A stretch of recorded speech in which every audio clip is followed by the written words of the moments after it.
আসসালামু আলাইকুম। সংবাদে আপনাদের সবাইকে স্বাগত জানাচ্ছি। আমি ফিরোজ তোহা। শুরুতেই সংবাদ শিরোনাম। বাংলাদেশের সর্বশেষ গুরুত্বপূর্ণ আপডেট সংবাদে আপনাকে স্বাগত। শুরুতেই সংবাদ শিরোনাম, পরে বিস্তারিত। প্রথমে জানাবো, গাজীপুরে রাতের আধারে কুপিয়ে সর্বস্ব ছিনতাই করল সন্ত্রাসীরা। গাজীপুরে রাতের আধারে এক ওষুধ কোম্পানির প্রতিনিধিকে কুপিয়ে তার কাছ থেকে টাকা এবং মোবাইল ফোন ছিনিয়ে নেওয়ার ঘটনা ঘটেছে। আজ জেএমপির গাছা থানার ওসি আমিনুল ইসলাম এই ঘটনার সত্যতা নিশ্চিত করেন। আহত আশিক চৌধুরী ৩২, ব্রাহ্মণবাড়িয়া আখাউড়া উপজেলার দুর্গাপুর গ্রামের আলম চৌধুরীর ছেলে। এরপর জানাবো, ভরাডুবি হবে বলে নির্বাচন চাচ্ছে না কিছু খুচরা পার্টি, বললেন দুদু। নির্বাচন হলে যাদের ভরাডুবি হবে তারাই নির্বাচন চায় না বলে মন্তব্য করেছেন বিএনপির ভাইস চেয়ারম্যান শামসুজ্জামান দুদু। তিনি বলেছেন, দেশে কিছু খুচরা এবং কিছু মৌলবাদী পার্টি আছে, তারা দেশে নির্বাচন চায় না, কারণ নির্বাচন হলে তাদের ভরাডুবি হবে। এদিকে প্রধান উপদেষ্টাকে সিআইসি পাচারের অর্থে বিদেশে করা ৪০,০০০ কোটি টাকা সম্পত্তির সন্ধান পাওয়া গেছে। বাংলাদেশ থেকে শেখ হাসিনার সময় পাচার হওয়া পৃথিবীর বিভিন্ন দেশে গড়া প্রায় ৪০,০০০ কোটি টাকা সম্পদের সন্ধান পাওয়া গেছে। জাতীয় রাজস্ব বোর্ড এনবিআরের কেন্দ্রীয় গোয়েন্দা সেল সিআইসি বিষয়টি নিশ্চিত করেছেন। এদিকে পুলিশের উপর হামলা করে আসামি ছিনতাই, গ্রেপ্তার ৩। খুলনার দিঘলিয়া উপজেলার গাজীরহাটে পুলিশের উপর হামলা চালিয়ে চাঁদাবাজির মামলার আসামিকে ছিনিয়ে নিয়ে যায় বিএনপি সন্ত্রাসীরা। হামলায় পুলিশ ফাঁড়ি ইনচার্জ সহ ৩ জন আহত হন। পুলিশের উপর হামলার ঘটনায় দিঘলিয়া থানায় ২৯ জনের নাম উল্লেখ করে মামলা করা হয়েছে। ঘটনার সঙ্গে জড়িত ৩ জনকে আটক করেছে পুলিশ।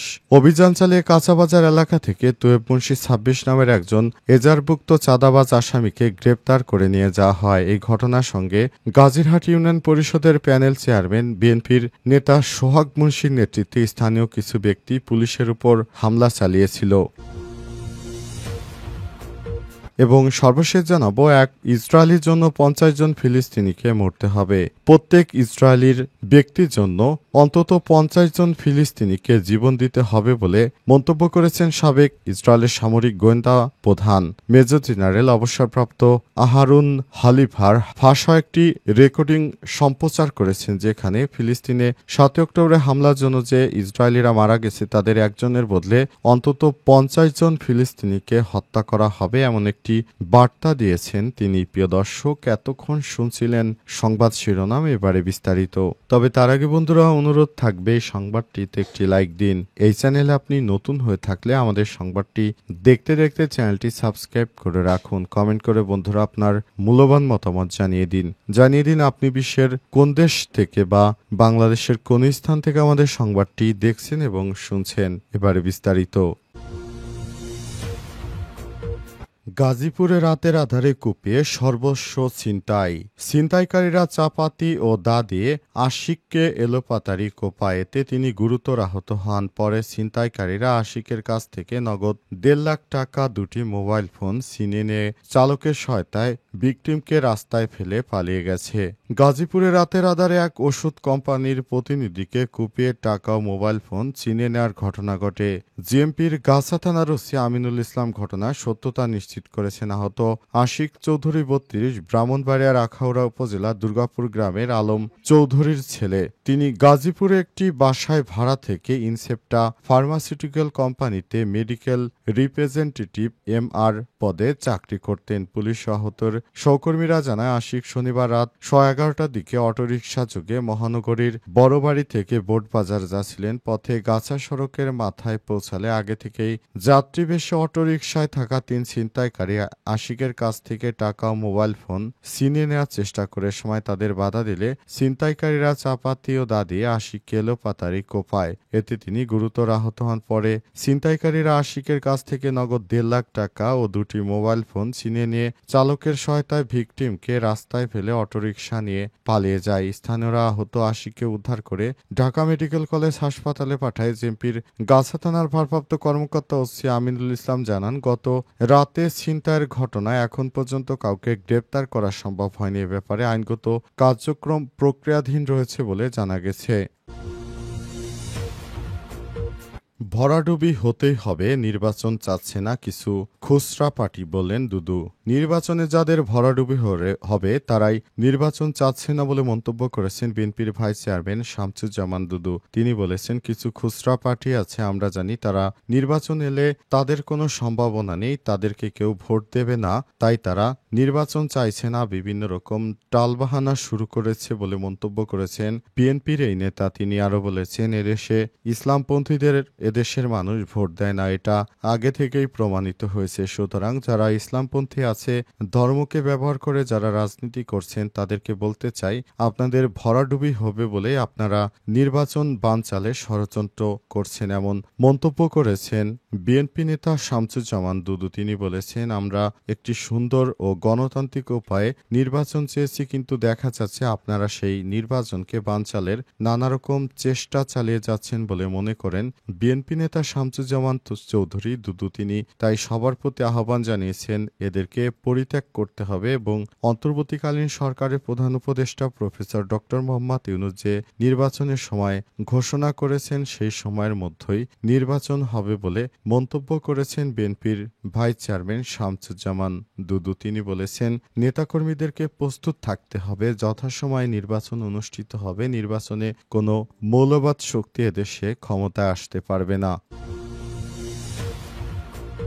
পাচারের অর্থে বিদেশে গড়া 40,000 কোটি টাকার সম্পত্তির সন্ধান পাওয়া গেছে, প্রধান উপদেষ্টাকে বলছে সিআইসি। শেখ হাসিনার আমলে বাংলাদেশ থেকে বিভিন্ন দেশে পাচার হওয়া এসব 40,000 কোটি টাকার সম্পত্তির সন্ধান পাওয়া গেছে। অন্তর্বর্তীকালীন সরকারের প্রধান উপদেষ্টাকে তাই এসব সম্পত্তি বাংলাদেশে ফেরত আনতে হবে, যাতে করে ভবিষ্যতে একটি সুন্দর বাংলাদেশ বিনির্মাণ করা যায় বলে অন্তর্বর্তীকালীন সরকারের প্রতি আহ্বান জানানো হয়েছে। অন্তর্বর্তীকালীন সরকারের প্রধান উপদেষ্টা যেন এসব সম্পত্তি দেশে ফিরে এনে দেশের কল্যাণে কাজে লাগান। বিগত স্বৈরাচারী সরকারের আমলে এদেশ থেকে কোটি কোটি টাকা বিদেশে পাচার করা হয়েছে। মূলত এই টাকাগুলো হচ্ছে দেশের জনগণের টাকা। এই টাকাগুলোকে ফেরত আনা এবং এসব টাকা যারা পাচার করেছে তাদেরকে শাস্তির আওতায় আনা উচিত অন্তর্বর্তীকালীন সরকারের প্রধান উপদেষ্টা প্রফেসর ডক্টর মোহাম্মদ ইউনূস। সে লক্ষ্য নিয়ে ইতিমধ্যে কাজ শুরু করে দিয়েছেন তিনি। অন্তর্বর্তীকালীন সরকারের প্রধান উপদেষ্টা প্রফেসর ডক্টর মোহাম্মদ ইউনূস বাংলাদেশটাকে এগিয়ে নেওয়ার জন্য তিনি সর্বাত্মক প্রচেষ্টা চালিয়ে যাচ্ছেন। তার কূটনৈতিক নেতৃত্বের কারণে ইতিমধ্যেই বাংলাদেশ শুল্কে অনেক ছাড় পেয়েছে, যেটা ভারতের জন্য এখন মাথা ব্যথার কারণ হয়ে দাঁড়িয়েছে। ভারত এখন যুক্তরাষ্ট্রের বাজার হারাচ্ছে। অপরদিকে অন্তর্বর্তীকালীন সরকারের প্রধান উপদেষ্টা প্রফেসর ডক্টর মোহাম্মদ ইউনূসের চেষ্টায় বাংলাদেশ এখন ইউরোপ ও আমেরিকার বাজার ভালোমতো ধরতে পারছে। সেটা বাংলাদেশের জন্য খুবই গর্বের বিষয় বলে মনে করা হচ্ছে। অন্তর্বর্তীকালীন সরকারের প্রধান উপদেষ্টা দেশের কল্যাণে সর্বাত্মক প্রচেষ্টা চালিয়ে যাচ্ছেন। পুলিশের ওপর হামলা করে আসামি ছিনতাই, গ্রেপ্তার ৩। খুলনার দিঘলিয়া উপজেলার গাজীরহাটে পুলিশের উপর হামলা চালিয়ে চাঁদাবাজির মামলার আসামি ছিনিয়ে নেওয়া হয়েছে। হামলায় পুলিশ ফাঁড়ি ইনচার্জ ৩ জন আহত হয়েছে। পুলিশের উপর হামলার ঘটনায় দিঘলিয়া থানায় ২৯ জনের নাম উল্লেখ করে মামলা হয়েছে। এই ঘটনার সঙ্গে জড়িত ৩ জনকে আটক করেছে পুলিশ। আজ সন্ধ্যায় একটি চাঁদাবাজির মামলায় এজাহারভুক্ত আসামিদের গ্রেপ্তার করার জন্য মাঝিরঘাটে অভিযান চালালে এ সময় বিএনপির নেতাকর্মীরা বাধা দেয় এবং ওই চাঁদাবাজদেরকে ধরার কারণে পুলিশের উপর হামলা চালায়। ঘটনার সাথে সাথে গাজীরহাট ইউনিয়ন পরিষদের প্যানেল চেয়ারম্যান সোহাগ বংশীর নেতৃত্বে স্থানীয় বিএনপি নেতারা পুলিশের উপর হামলা চালিয়ে তৈয়ব আসামিকে ছিনিয়ে নেয়। এ সময় তাদের হামলায় মাঝিরঘাটি পুলিশ ফাঁড়ির in charge Abdullah Al Masud ৪৫, SI Mohammad Ali ৩৫, constable Ibrahim ৩৫ আহত হন। আহতদের দিঘলিয়া উপজেলা স্বাস্থ্য কমপ্লেক্স থেকে চিকিৎসা দেওয়া হচ্ছে। মাঝিরঘাটি পুলিশ ফাঁড়ির ইনচার্জ আব্দুল্লাহ আল মাসুদ বলেন, তৈয়ব বংশী একটি চাঁদাবাজির মামলায় এজাহার নামীয় আসামি। গোপন সংবাদের ভিত্তিতে পুলিশ এসে তারপর এই বিএনপির সন্ত্রাসীকে আটক করে। এরপরই পুলিশের উপর আরও কিছু সন্ত্রাসীরা হঠাৎ করে এসে আক্রমণ চালায়। এই আক্রমণের ফলে পুলিশের সদস্যরা গুরুতর জখম ও আহত হয়েছে। অবস্থায় পুলিশের পক্ষ থেকে একটি মামলা দায়ের করা হয়েছে। ওই মামলায় এই বিএনপির সন্ত্রাসীদের পরবর্তীতে ৩ জন সক্রিয় সন্ত্রাসীকে গ্রেপ্তার করেছে পুলিশের সদস্যরা। সারা দেশ জুড়ে চলছে বিএনপির অরাজকতা। দীর্ঘ ১৭ বছর বিএনপির নেতাকর্মীদের হাত থেকে দেশের মানুষ রক্ষা পেলেও এখন বিএনপির চাঁদাবাজিতে অতিষ্ঠ হয়ে পড়েছে দেশের মানুষ। খুন খারাপি এমন কোনো অপরাধ নেই যা এই সন্ত্রাসী দলটি করছে না। তাদের হাত থেকে মানুষ এখন মুক্তির উপায় খুঁজতে শুরু করেছে।